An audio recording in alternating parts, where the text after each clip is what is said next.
Don't fear the Reaper. I'll say it right now. I grew up in a broken home. Dad drank, mom drank. That might be well if never touch a drop. But I'm getting on a tangent here.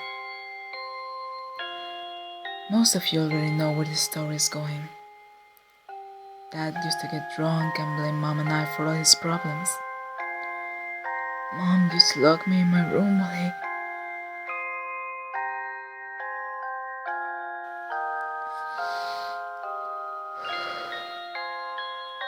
Well, you know what aggressive drunks do when they're upset. I'd say it more often than not. My mother screams and my own sobs would rock me to sleep.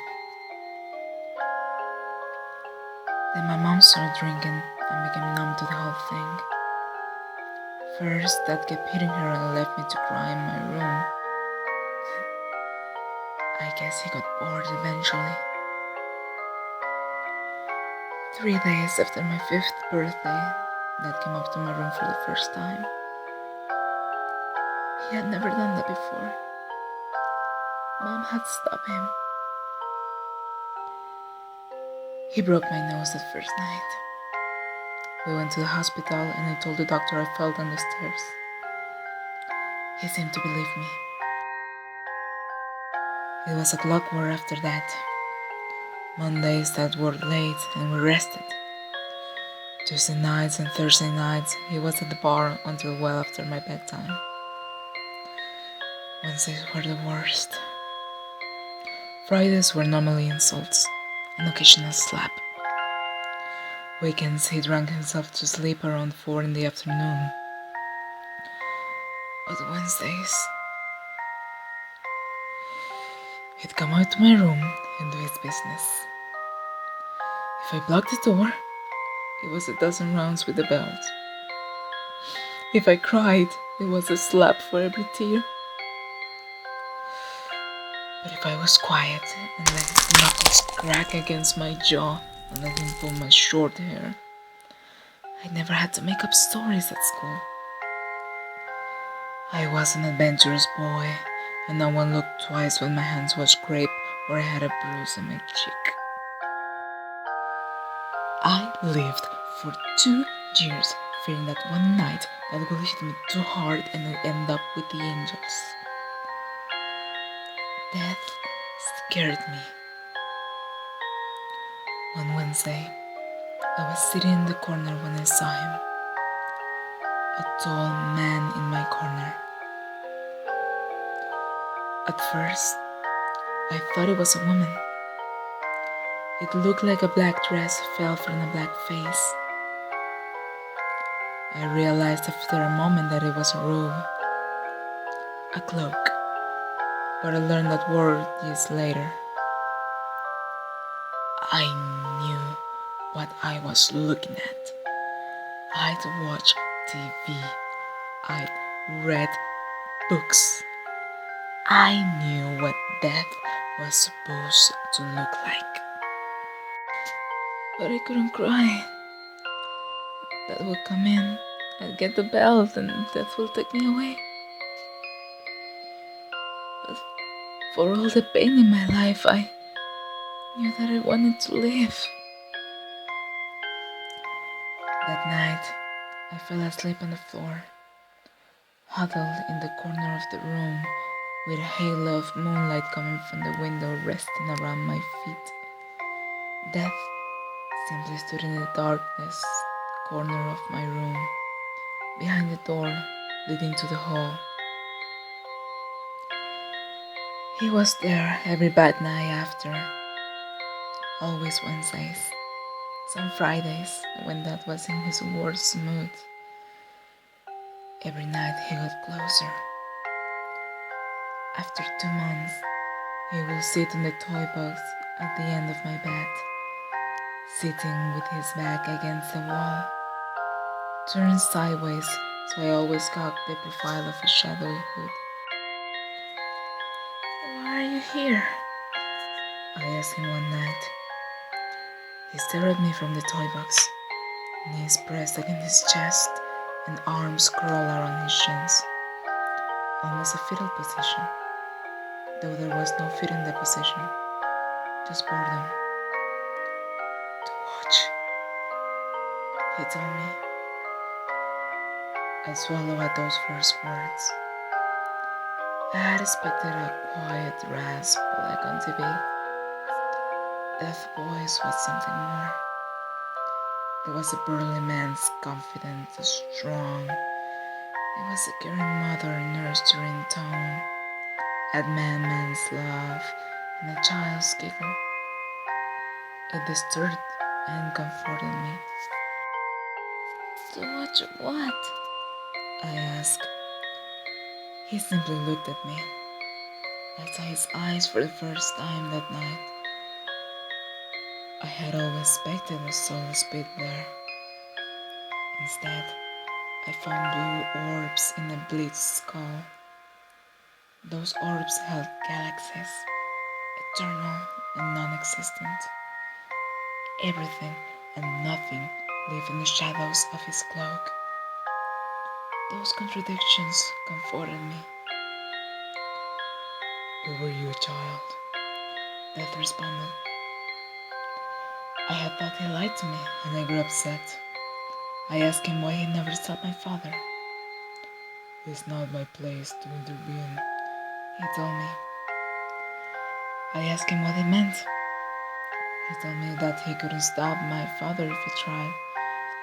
He simply was there to guide me if my nightmare ever came true. After that night, Death was more of a father to me in the way my own never was. The next week, he brought a thick leather-bound book. Within were fairy tales, dark and light themes in countless languages. He told me stories in the voice of my grandmother, who died when I was 4. When I got older, he stopped bringing the book, stayed up until the crack of dawn talking. I asked him about the afterlife and why things were the way they were. He always answered vaguely, telling me that I understand one day. He stayed with me and comforted me until dawn peeked over my neighbor's roof. Then the sunlight would touch his black robe, turning it into a blinding white. Then he was gone. He'd be back next week, and I'd get ready for school. I never tired when death spoke to me. Life went on. When I was 12, my doctor fixed my nose for the 3rd time and started asking questions. Within 3 weeks, I was taken from that home and put into an orphanage. In a Hollywood moment, my family doctor, who had heard about what had been happening from a friend at the hospital, adopted me. He and his wife had been trying for a child for years. They never did. I lived a happy life after that. I never forgot what happened to me in my youth, though. I followed in my father's footsteps and became a physician. Sadly, jobs were tight, and I took a role in the morgue. All those years around death helped me work with my new job, and I enjoyed it. My heart broke when my mother was in an accident. I was the one who put the tag in her toe. I had to take the rest of the week off. But death was there that day. He stood in the corner of the storage room when I closed the drawer. Holding his skeletal hand was a little girl with green eyes and chocolate hair.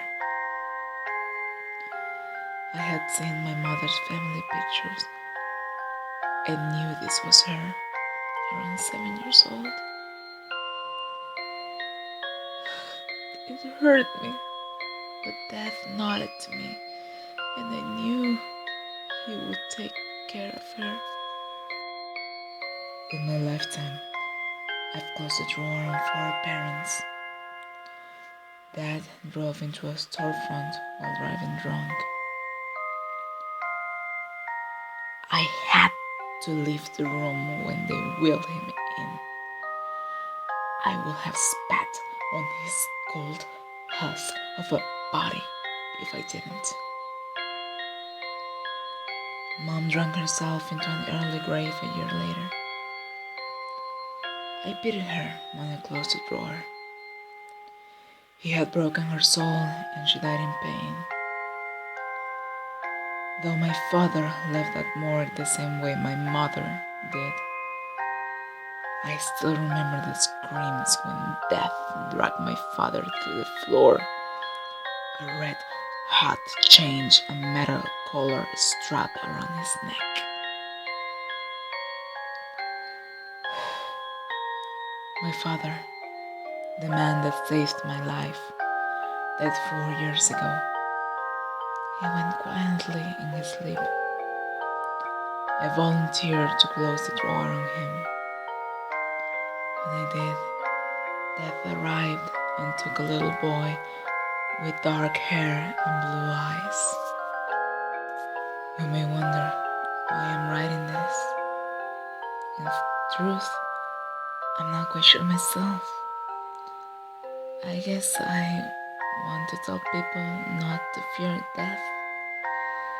He is a gentle being with a crappy job, and he saved my life. With the life he gave me, I've married. I've raised 3 children, 2 girls and a boy who looks just like their mother. I have 9 grandchildren and 2 great-grandchildren, with a 3rd one on the way. I lost my wife last year to a heart attack. It hurts me to think about it, but I know she didn't fear death. She knew my story, the one I'm telling you now, and she went in her sleep, holding my hand. As I write these final thoughts, I look to my window. Out there, I see a figure in the street, snow blowing white on black robes.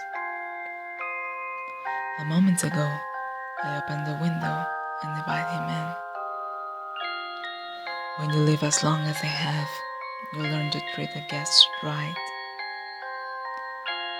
Now he's standing in the corner, patient as the day I met him. When I'm done with this post, I'm gonna turn off my laptop, put the little girl who brought with him in my lap, and close my eyes. My wife will close her brilliant blue eyes and rest her crimson locks on my chin. I'll take one breath and fall asleep. When I wake up, I'll be with my family. I'll see my mother and father again. I'll see my mom, happier than she was alive. I'll see the 4 dogs I've had in my lifetime too, hopefully. Mortimer. Death called from the corner. I sigh and type faster. If I can say one last thing, I'd like to quote Blue Oyster Cult. Don't fear the Reaper, because after all, people are the real monsters.